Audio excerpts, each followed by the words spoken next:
Eyüp, and now I'm taking the cable car up to the famous Pierre Latte Cafe. So this is the view from the Pierre Latte Cafe in Eyüp.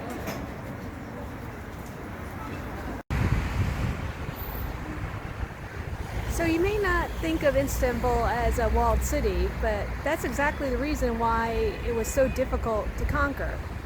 So even going back to when it was Byzantine under the Greeks, they built walls. Then Constantine built bigger walls. And then Theodosius II came to power in very early 5th century. And he took a look at the existing walls and was like, hold my wine, bitches. And built his own set of walls. Now the walls he built were massive. In fact, it wasn't just one wall, it wasn't just two walls, it was three walls. The first wall, and the walls all ran, they were all parallel and ran 4 miles from the Sea of Marmara all the way to the Golden Horn. So the first wall was about 60 feet tall, 30 feet wide, had about 96 towers. And then 60 feet in front of that was another wall that was about 40 feet tall, 17 feet wide, and had about 90 towers. 60 feet in front of that was another wall that was about 6 feet tall. And then in front of that was a 60-foot moat that was 20 foot deep. So any conqueror coming through here with his sights on Istanbul would take a look at those walls and be like, oh hell no. So fast forward to 447, and the people of Constantinople are feeling pretty comfortable, pretty safe in their surroundings.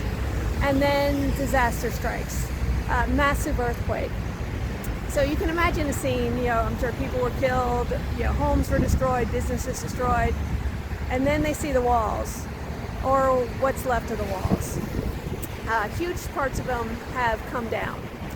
And to make matters even worse, there's word that a barbarian is heading their way. Not just any barbarian, but Attila the freaking Hun.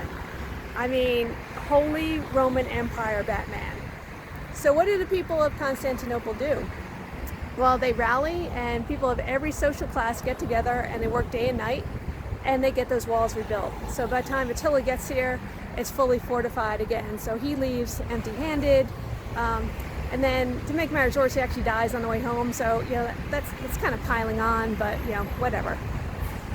So here are some sections of what is left of the land walls.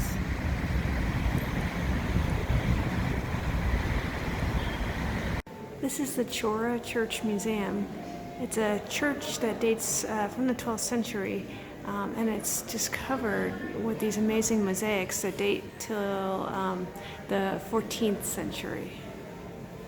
Unfortunately, it's under renovation right now, so there isn't a whole lot open, but you can kind of get a pretty good feel for what is in this church.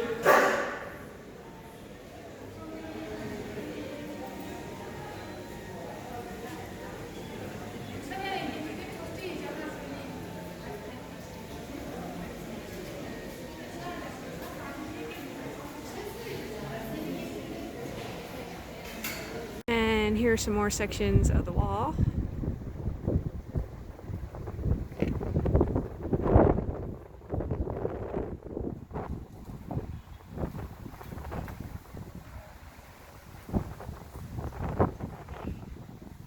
This interesting museum I just kind of stumbled upon. It's actually in what's left of pretty much the only Byzantine era palace left here, and this is this was built into part of the land walls.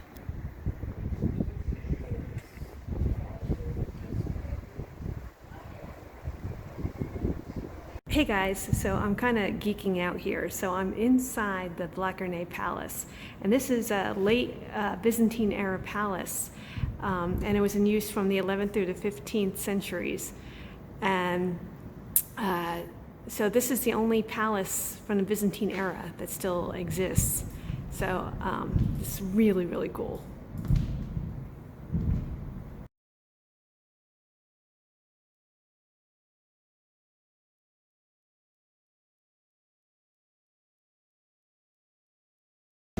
So I'm stopping for a break in a little cafe in Balat, and I'm having a cat cookie plate with a cat.